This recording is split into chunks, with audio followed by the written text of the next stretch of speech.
आज हम लोग पढ़ते हैं इल्तुतमिश के बारे में। पीछे हम लोगों ने कुतुबुद्दीन ऐबक के बारे में थोड़ी चर्चा की और उसके बाद इल्तुतमिश को जो है तुर्की शासन का वास्तविक संस्था कहा जाता है। ये आप पीछे पढ़ चुके।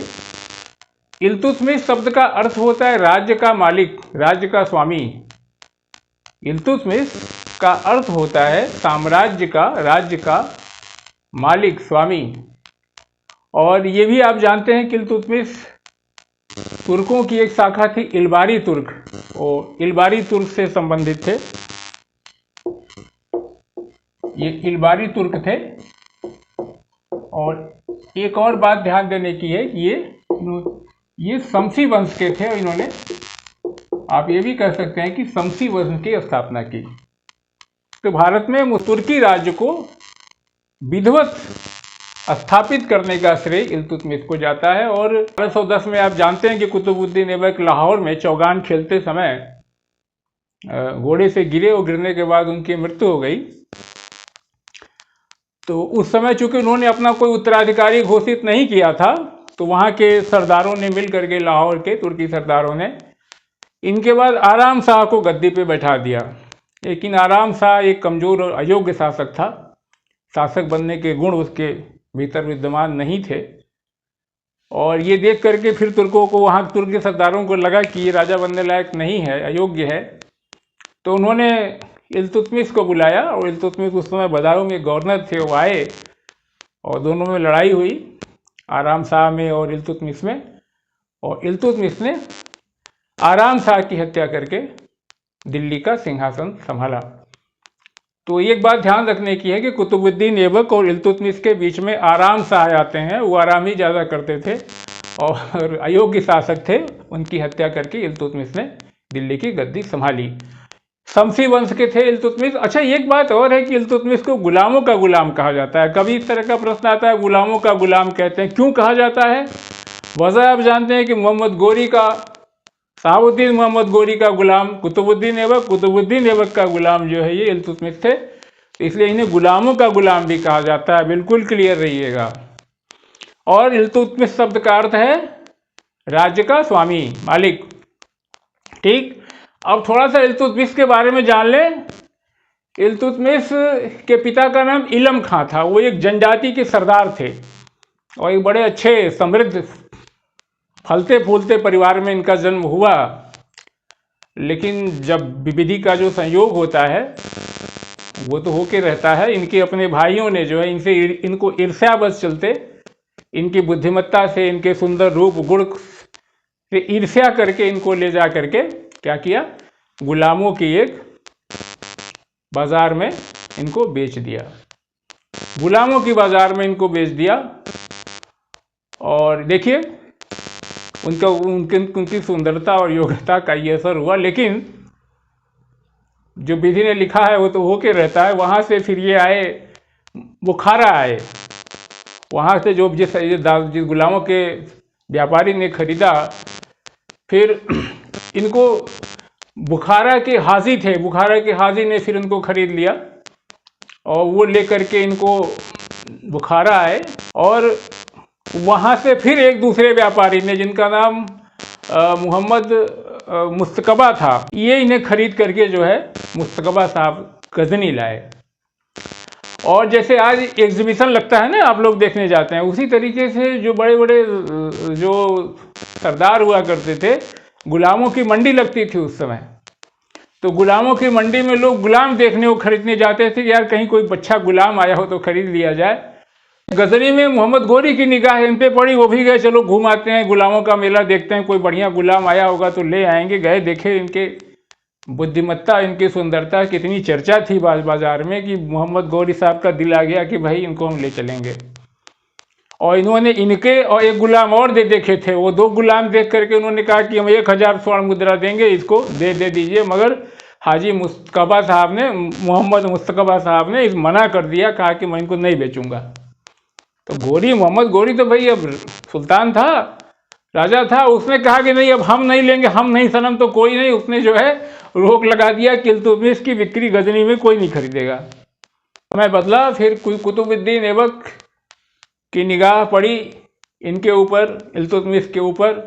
उनकी भी इच्छा आई कि इस गुलाम को अपने पास लेके चलें, वो भी इनसे प्रभावित हुए। लेकिन उन्हें मालूम था कि वहाँ पे गजनी में इनके खरीद पे रोक लगी हुई है।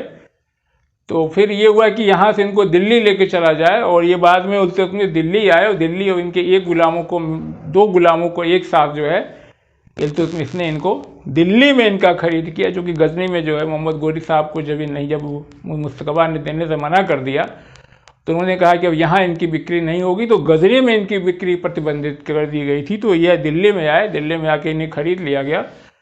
और इल्तुतमिश इतने योग्य थे, भाइयों ने भले इनके साथ विश्वासघात किया था, लेकिन अपने योग्यता के बल पे पहला जो सबसे महत्वपूर्ण पद होता था उसमें अंगरक्षकों का सरदार जो मालिक होता था, जिसे उस समय सरे जहां बोलते थे, वहाँ वो हो गए। बाद में इनका प्रमोशन हुआ, अमीर शिकार हो गए।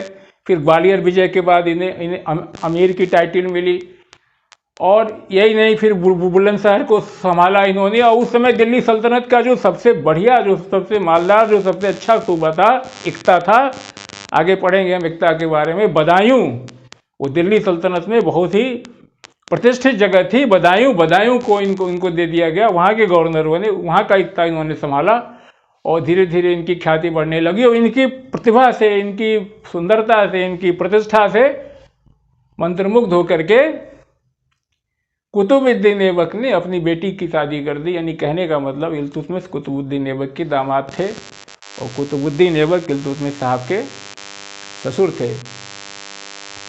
और 1205-6 में जब खुखरों के साथ युद्ध करने के लिए मोहम्मद गोरी आया, तो उन्होंने दिल्ली से एक सेना बुलाई अपनी मदद करने के लिए। कुतुबुद्दीन ऐबक से कहा, अरे आओ भाई, लड़ाई लड़ो, साथ दो कुछ। तो उस समय तक ये इल्तुतमिश साहब कुतुबुद्दीन ऐबक के साथ थे। तो फिर कुतुबुद्दीन ऐबक के साथ इल्तुतमिश, इन लोगों ने मिल करके खोखरों के युद्ध में जम करके मोहम्मद गोरी का साथ दिया। और वहाँ वो देखा गोरी ने कि यार तो बड़ा शानदार युद्ध लड़ता है, कौन है ये, बताया कि साहब ये गुलाम हमारा है, हाँ इल्तुतमिश है। तो उन्होंने कहा नहीं, इनको थोड़ा, उनके निगाह में तो था ही, इल्तुतमिश थे ही। तो उन्होंने कहा नहीं, इनको थोड़ा सहानुभूति थी, इनके ऊपर विचार करिए आप, और इनको दास्ता से मुक्त कर दीजिए। तो इनके अनुरोध पे मुइज़ुद्दीन मोहम्मद गोरी ने इल्तुतमिश को दास्ता से मुक्त कर दिया, और दास्ता से मुक्त हो गए। और उस समय तक जब कुतुबुद्दीन ऐबक का निधन हुआ, उस समय बदायूं इक्ता इनके पास था, वहाँ के गवर्नर थे, और उन्होंने अपनी बेटी की शादी कर दी, दामाद थे। संक्षेप में इल्तुतमिश के बारे में हो गया, और इनकी समस्याओं के बारे में, और इसके पहले कि इल्तुतमिश के सामने की चुनौतियां और उनके उपलब्धियों की चर्चा करें, एक बात और जान लें कि ये युद्ध का युद्ध था जिसमें कि उन्होंने, इल्तुतमिश ने आराम शाह को पराजित किया। कभी आता है कि आराम शाह को इल्तुतमिश ने किस युद्ध में पराजित किया था, तो युद्ध का युद्ध था, इसमें उन्होंने पराजित किया था। और एक और छोटी सी बात जानने की यह है कि इल्तुतमिश ने सुल्तान का पद जो है गोर शासकों से नहीं प्राप्त किया था, बल्कि उन्होंने 1229 में, उस समय जो बगदाद के खलीफा थे अल मुंतसिर बिल्लाह, उनसे उन्होंने एक स्पेसिफिक अथॉरिटी लेटर और खिलत पाई थी।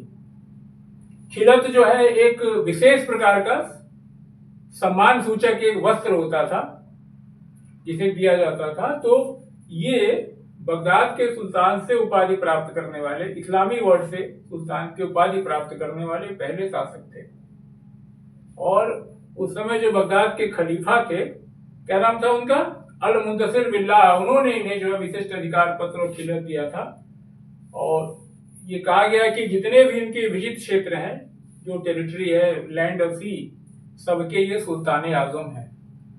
और इस बात की सूचना हमें तबकाते नासिरी में मिलती है, मिनहाजुल सिराज के।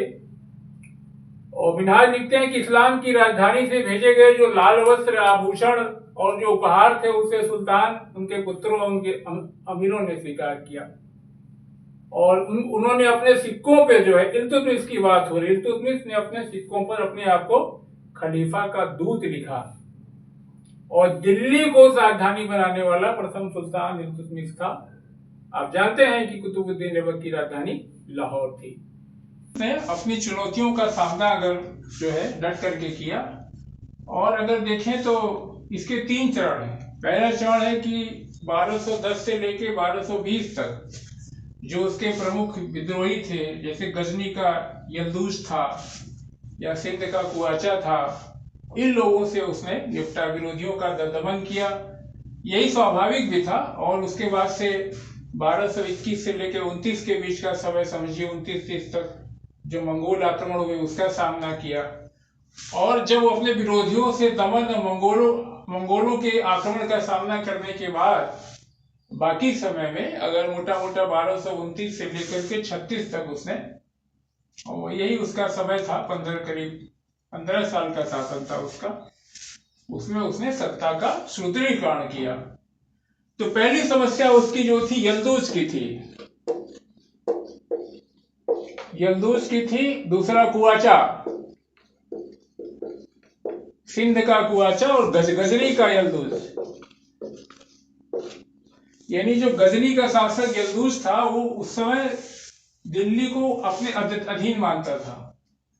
और हुआ यूं कि जब इल्तुतमिश दिल्ली में अपने विरोधियों से निपटने में लगे थे, आराम शाह जितने समय में था, आराम शाह बताए कमजोर और डरपोक शासक था। उस समय बहुत सारे शासकों ने जो कि दबाव के चलते सामने थे, कोई अपने आप को सब स्वतंत्र घोषित करना शुरू कर दिए और सत्ता को चुनौती देने लगे। तो इल्तुतमिश के प्रारंभिक दिनों में वो दिल्ली के आसपास जो भी विद्रोह थे उसको दबाने में लगे थे। उसी समय गजनी का शासक यल्दूज ने क्या किया कि जो है दिल्ली के इल्तुतमिश को जो है छत्र, दंड और राज चिन्ह, इस्लाम में भी होता है, ये सिर्फ हिंदू धर्म में नहीं होता, हिंदू राजाओं के लिए, वहां भी छत्र, दंड और राज चिन्ह भेज दिया इल्तुतमिश को। क्यों भेज दिया? इसलिए कि अगर इसको स्वीकार कर लेंगे तो दिल्ली गजनी के अधीन हो जाएगा।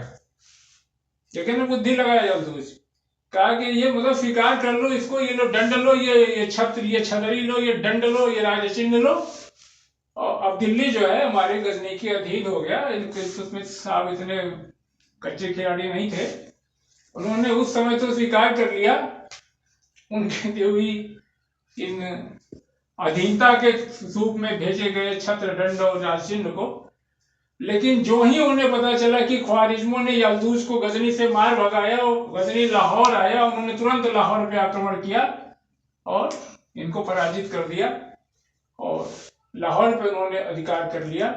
और वहां अधिकार करने के बाद इन दोनों के बीच में भयंकर युद्ध हुआ। 1516 की बात है शायद, युद्ध हुआ और इसमें जो है पराजित हुआ और हार गया। हारने के बाद जो है किसको, यल्दूज को बदायूं लाया गया, बदायूं ला करके उनको पकड़ के लाया गया और बदायूं ला करके उनका वध कर दिया गया। यल्दूज का वध बदायूं में कर दिया गया। इसके दो फायदे हुए। एक फायदा तो ये हुआ कि हमेशा के लिए जो एक गजनी और दिल्ली का संबंध था ये कट हो गया, और दूसरा ये हुआ कि इनके जो प्रमुख प्रतिद्वंदी थे ये यल्दूज साहब, इनको इन्होंने पराजित करके अपना एक बड़ा ही कट्टर शत्रु जो इन्होंने खत्म कर दिया। और दूसरा ये जो चक्कर था कि गजनी से साहब छतरी और चिन्ह और दंड भेज दीजिए और कहिए हमारे अधीन है, तो ये हमेशा हमेशा के लिए खत्म हो गया। ये संक्षेप में यल्दूज और कुआचा, सिंध का कुआचा, ये भी इनका कट्टर प्रतिद्वंदी था। और इसमें जो है क्या कहते हैं कि सिंध और मुल्तान का शासक था। इसने सिंध पे, सागर पे, दोआब के, पंजाब, सरस्वती, बठिंडा, लाहौर, इन सब पे यानी उत्तर पश्चिम क्षेत्र में भारत के और पंजाब पे इसने लाहौर तक पूरा अधिकार कर लिया। लेकिन बाद में इल्तुतमिश साहब ने लाहौर पे आक्रमण करके इनको खदेड़ा और उसी बीच ये भाग गए और फिर तब तक मंगोलों का आक्रमण हो जाता है। फिर उन्होंने कहा इनको छोड़ो, पहले इनसे निपटो। और उसके बाद से फिर 27 में 1227 में इन्होंने पुनः कुआचा पर आक्रमण किया। तो कई युद्ध हुए छोटे छोटे, उसमें न जाए। तो बाद में हुआ कि इन्होंने अपने बेटे को, पराजित होते रहे बार बार कुआचा इल्तुतमिश से, तो बाद में इन्होंने एक प्रस्ताव भेजा अपने बेटे को लेकर के, जो है एक संधि प्रस्ताव भेजा। सब युद्ध के बाद संधि तो होती है, तो युद्ध के बाद संधि प्रस्ताव भेजा अपने बेटे को लेकर के। तो इनके बेटे को जो है इल्तुतमिश ने गिरफ्तार कर लिया और बताया जाता है कि बाद में कुआचा ने जो है सिंधु नदी में डूब के आत्महत्या कर ली। इनका दूसरा शत्रु भी समाप्त हो गया। तीसरा है मंगोलों का खतरा।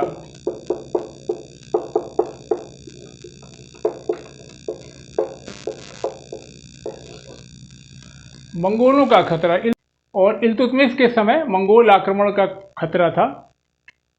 मंगोलों के नेता चंगेज खां उर्फ तैमूचिन ने जो है मध्य एशिया के घास के मैदान और गोबी मरुस्थल की तमाम बर्बर जातियों को एकत्र करके एक विशाल सेना बनाई, और उस सेना से उसने पूरे मध्य एशिया को रौदा, मध्य एशिया, पर्सिया, चीन, तुर्किस्तान, इन सबको बुरी तरीके से रौद डाला। और पर्सिया का शासक ख्वारिज्म शाह को तो उसने पूरा साम्राज्य ही तहस नहस कर दिया, और वहाँ से ख्वारिज्म शाह भाग करके कैस्पियन सी गया, और उसका बड़ा बेटा जियाउद्दीन, क्या नाम था, भागते भागते भारत आ गया, और उसका पीछा करते करते चंगेज खां भी जो है सिंधु नदी तक आ गए। और वहाँ आने के बाद चंगेज खान ने एक दूत भेजा अपना, किसके पास, इल्तुतमिश के पास, कहा ऐसा भैया इसकी सहायता करना मत। अब इल्तुतमिश के सामने विकट स्थिति थी, उधर चंगेज खां सिंध तक खदेड़ते खदेड़ते आ गया था। बर्नी ने अपनी स्थिति को सुदृढ़ करने के लिए यहाँ पे वैवाहिक संबंध स्थापित कर लिए खोखरों के साथ। देखिए राजनीति में होता है नहीं, ये एक राजनीतिक विवाह, खोखर सरदारों के साथ उसने वैवाहिक संबंध स्थापित किए। इसके बाद आसपास अपनी स्थिति का मजबूत कर लिया, और इसी बीच में उसने एक अपना दूत भेजा इल्तुतमिश के पास, कहा कि इल्तुतमिश के कि मंगोलों के आक्रमण के विरुद्ध आप हमारी सहायता करिए। अब इल्तुतमिश के सामने थी ना मुसीबत कि उधर तो चंगेज खां सिंधा के बैठा हुआ है, कह रहा कि नहीं नहीं नहीं भैया, जिया मांग भरने की मदद मत करना। इधर दिन मांग भरनी भारत में आकर के पंजाब के में वो कह रहे हैं कि भाई ऐसा है कि आप हमें सेना दीजिए, इससे हम मंगोलों से लड़ें। इल्तुतमिश ने बहुत सावधानी से wait and watch, Mauni Baba वाली नीति अपनाई, और शांत रहे, सारी परिस्थितियों को देखते रहे। और बाद में उन्होंने क्या किया कि जियाउद्दीन बर्नी ने जो दूत भेजा था, उन्होंने उस दूत के अम्बेसडर की हत्या करा दी, और कहा कि भैया मांग बर्नी साहब, आप हमारा पंजाब खाली कर दो, जाओ यहाँ से, नहीं तो उधर से इधर तुम, उधर चंगेज खां। तो फिर जो है यही नहीं था, उसने खाली करने को कहा, उनके एम्बेसडर की हत्या की, साथ में उसने सैनिक दृष्टि से सैनिक इकट्ठा करके लड़ाई की भी तैयारी शुरू कर दी। मांग बर्नी को ये लग गया कि लड़ करके जीतेंगे नहीं। वहाँ उसके बाद उसने अपना ध्यान सिंध के कुवाचा की तरफ किया, और फिर वहाँ से वो पर्सिया चला गया। और उसके बाद जो है चंगेजों ने कभी भारत पे की तरफ आक्रमण करने की कोशिश नहीं की। तो ये इल्तुतमिश की संक्षेप में ये चर्चा थी, ये बताने के लिए कि इल्तुतमिश ने जो है कितनी सूक्ष्म बुद्धि का प्रयोग करते हुए, बुद्धिमत्ता का प्रयोग करते हुए मंगोलों से भारत की रक्षा की। और इस दौरान इन्होंने सिंध को एक बफर स्टेट के रूप में प्रयोग किया। ध्यान देने की बात है कि इल्तुतमिश ने सिंध को एक बफर स्टेट के रूप में प्रयोग किया। ये बात हो गई। और चौथा कार्य उसने किया कि जो उसके राज्य थे उसका वो जो है सुदृढ़ीकरण किया, उसने मजबूती प्रदान करने के लिए उसने। तो सर्वप्रथम अगर हम बिहार और बंगाल के विजय की बात करें, हम जानते हैं कि अली मर्दन ने जो है कुतुबुद्दीन ऐबक के समय में वहाँ का बंगाल का शासक था, बंगाल का शासक बना था। लेकिन ऐबक के मृत्यु के बाद उसने अपने आप को अलाउद्दीन की उपाधि धारण कर ली और आज़ाद कर लिया। उसके बाद आपको पता है कैसे उसकी हत्या कर दी गई, और एक खिलजी हिसामुद्दीन ने सत्ता संभाली और उसने बंगाल पे कब्जा कर लिया। और हिसामुद्दीन ने बंगाल के बाद बिहार पे भी ये देखा कि इल्तुतमिश की व्यस्तता है और इधर ध्यान नहीं दे पा रहा है, राजधानी से दूरी भी थी, वो इधर पश्चिम की तरफ अभियान में व्यस्त था, तो उसने बिहार पे भी कब्जा कर लिया। तो बड़े लंबे संघर्ष के बाद जाकर के कई छोटे मोटे युद्ध हुए, और 1226 में जाकर के बंगाल को उसने दिल्ली का इक्ता बनाया इल्तुतमिश ने। फिर 2 वर्ष बाद यही स्थिति रही कि फिर 2 वर्ष बाद वहाँ पे विद्रोह हो गया, और 1230 की बात है, इल्तुतमिश ने स्वयं जा कर के वहाँ विरोध जो करने वाले थे उनका दमन किया, परास्त किया। तो इस तरीके से तमाम चुनौतियों का सामना करते हुए इल्तुतमिश ने बंगाल और बिहार पे विजय प्राप्त करके उसे अपना इक्ता मिला लिया, दिल्ली साम्राज्य का हिस्सा बना लिया। और ये समझते हुए कि दिल्ली से दूर होने के कारण बंगाल और बिहार में काफ़ी विद्रोह होता है। उसने बंगाल और बिहार दोनों को अलग अलग करके 2 सूबेदार नियुक्त किए और इस तरीके से बंगाल और बिहार की विजय हुई।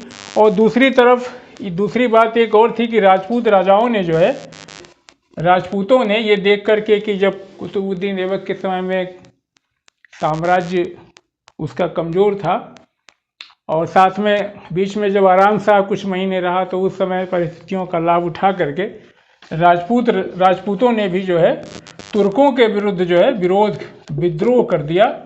और ऐबक की मृत्यु के बाद खास करके आप देखेंगे तो चंदेलों ने जो है कालिंजर और अजयगढ़ पे अधिकार कर लिया और प्रतिहारों ने जो है झांसी पर अधिकार कर लिया। चौहानों ने जो है रणथंभौर और उसके आसपास अधिकार कर लिया। और चौहानों में का राजा जो गोविंदराज था, गोविंदराज के नेतृत्व में जोधपुर और उसके आसपास राजपूतों ने अधिकार कर लिया। भट्टी राजपूतों ने जो है अलवर, अजमेर और बयाना उसके आसपास के हिस्सों पे अधिकार कर लिया। तो इस तरीके से राजपूतों ने वहाँ पे अधिकार कर लिया था ऐबक की मृत्यु के बाद, और कमज़ोर साम्राज्य का फ़ायदा उठा करके तुर्की साम्राज्य के विरुद्ध विद्रोह किया था। इन सारे विद्रोहों को भी इल्तुतमिश ने नियंत्रित किया।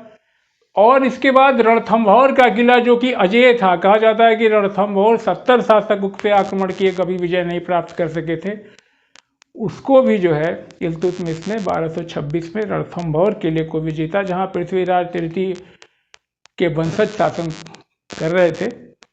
और उसके बाद उसने मंदसौर को भी अगले साल जीता। फिर ये बयाना, अजमेर, नागौर जो कि अपने आप को आज़ाद कर लिए थे, उन पे भी अधिकार किया 1228-29 में। फिर ग्वालियर की विजय, कलिंजर की विजय, ग्वालियर और कलिंजर पे भी आक्रमण किया, उस पर भी अपना प्रभुत्व स्थापित किया। फिर मालवा पर आक्रमण किया। ये मालवा का जो भिलसा नगर था, दुर्ग था, उसको बुरी तरीके से क्षतिग्रस्त किया और बाद में उसको अपने अधिकार में ले लिया। ये एक पिरथु का विद्रोह था जो अवध में हुआ था, उसको भी उसने दमन किया। द्वाब क्षेत्र में आप जानते हैं कि बदायूं है, कन्नौज है, कटिहार है, बनारस है। कटिहार वही रुहेलखंड है, तो बाद में बदायूं पे, बहराइच पे, कटिहार यानी रुहेलखंड पे, बनारस पे, कन्नौज पे, इन सारे क्षेत्रों पे भी इल्तुतमिश ने विजय प्राप्त कर लिया। बताया अवध में पिराथू करा करके बड़ी कठोर संघर्ष के बाद अवध पर भी विजय प्राप्त कर लिया।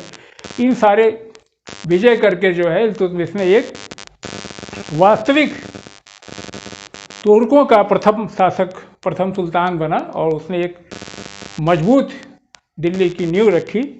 और जहाँ तक अंतिम अभियान की बात है, तो इल्तुतमिश का अंतिम अभियान 1236 में था और ये बामियान का था। बामियान जा रहे थे, ये इनका खुखरों के विरुद्ध आखिरी आक्रमण था। खुखरों के विरुद्ध ये उस समय जा रहे थे, रास्ते में इनकी तबीयत नासाज हो गई, बिगड़ गई।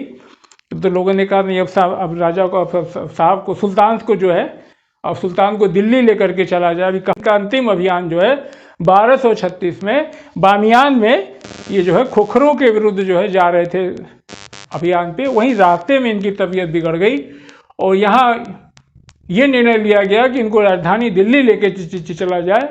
और दिल्ली आने के बाद वहाँ पे इनकी मृत्यु हो गई। ये युद्ध में नहीं मरे थे, इनकी मृत्यु दिल्ली में हो गई।